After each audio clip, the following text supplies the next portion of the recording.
Hi, I'm Brita, the questioning quilter, and today's quilt is special because we are going to be making 3 disappearing blocks for the price of 1. What a bargain! Now, the first design is this beautiful windmill quilt. The second is made from these stylized flowers. And the third I'm calling Windmills in the Garden. And all 3 start with this super simple block.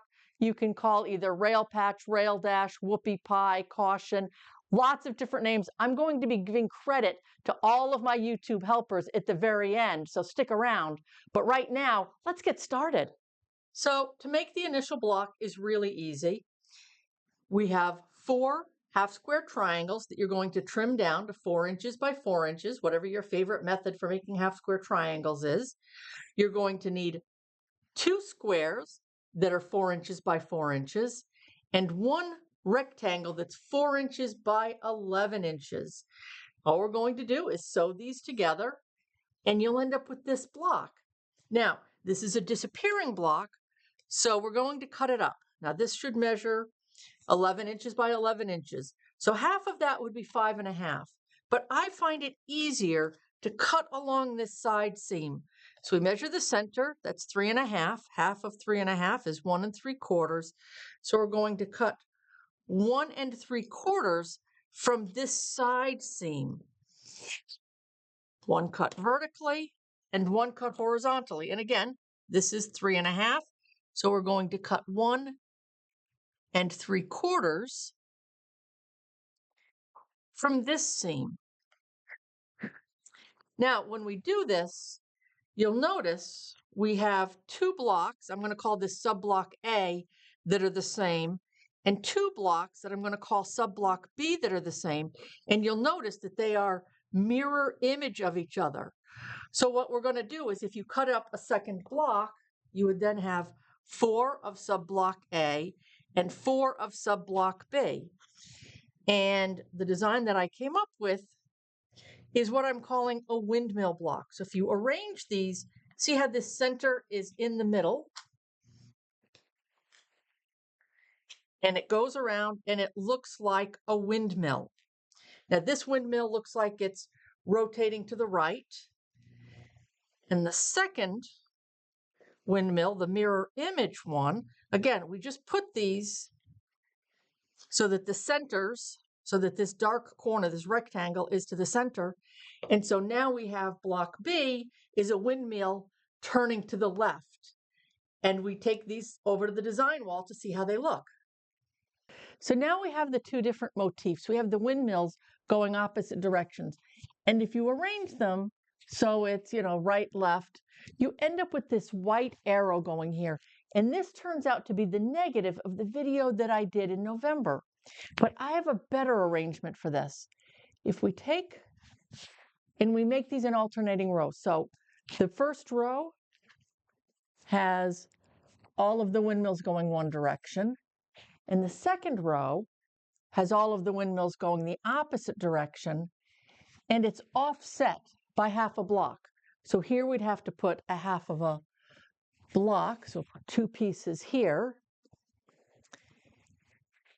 And we're just going to continue adding these windmills, one direction, the other direction, one direction, the other direction.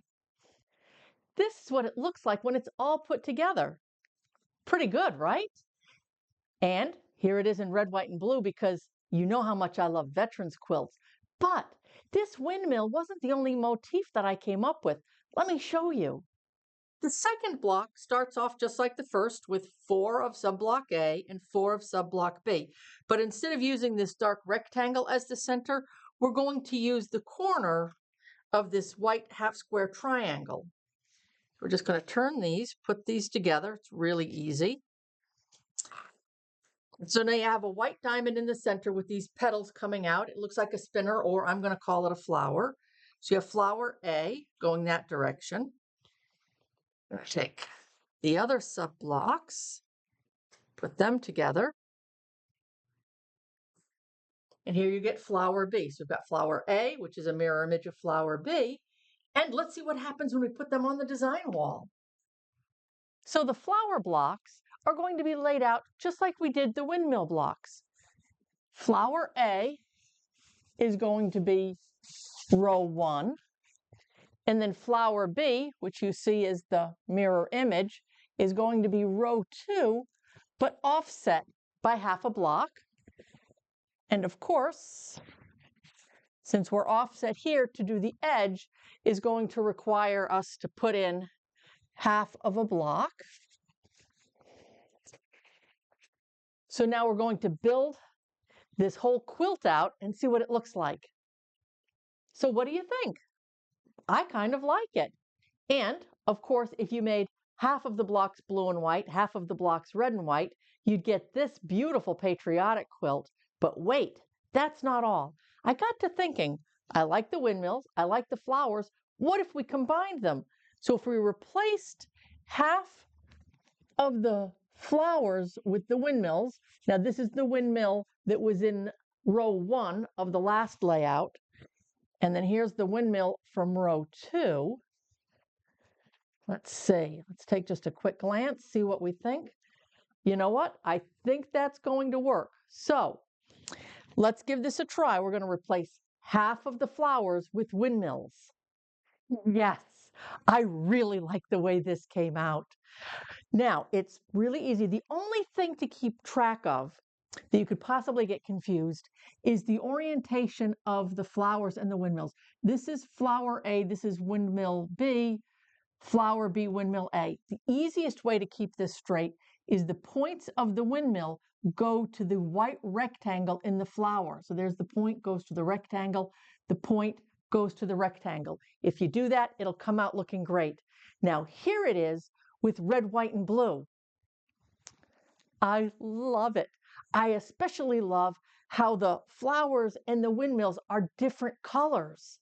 Now, this got me thinking, what if we took these flowers and instead of making them 2-color, made them 3 colors? Now, I think this is where I messed up, because going back to my fabric stash to add a week and a half, maybe 2 weeks to the whole schedule for putting out this video, and I actually got in an argument with my son. He thought that this video should be broken up into 2, maybe even 3 videos that I could release in a timely manner, where I wanted to get as much information. I was so excited about this to put it all in one video, and it ended up taking over 6 weeks to produce. So I want your opinion. You let me know. Watch till the end of the video and tell me, would you prefer more focused videos that are shorter and released more quickly, or do you like this that has all kinds of information in it, knowing that it might not be able to come out every month? So let's see what I was able to find in my fabric stash. For the 3-color block, I am going to use purple, pink, and white instead of just green and white, because I think that'll just be more fun. So we're going to start off the same. We have a 4 by 11 inch white rectangle. We have 2 4 by 4 squares of purple and 4 half square triangles that are purple and pink. We're going to sew these together and get this beautiful block. Now, just like last time, we're going to cut it in half vertically and horizontally. And we end up with 4 sub-blocks, 2 of sub-block A and 2 of sub-block B. Going to bring in a couple more of sub-block A and B, and we're going to turn these into the flowers. So remember, we're taking this half square triangle and making it the center. So we put these 4 together, make this pink diamond in the middle, and the purple petals on the outside.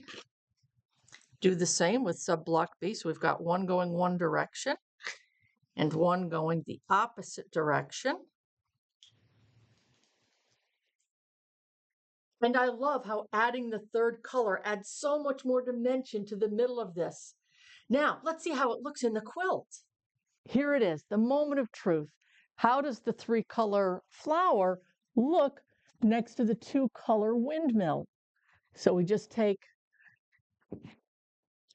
flower A on row 1. We're going to grab flower B on row 2. And yep, I believe we have a winner. So the only thing left to do is to take all of these blocks and sew them together into the final quilt. Woot, woot. I love how this came out. And one of the advantages of going back for more blocks is that we ended up with a much bigger quilt.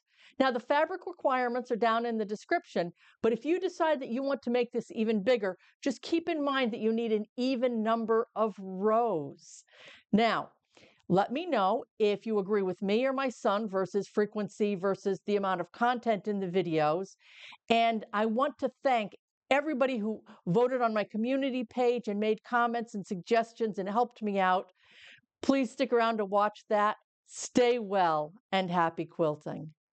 And all three start with this super simple, is this beautiful windmill design. I'm going to replace, oh, I got the wrong one. Yes. The whole quilt, replate, replace.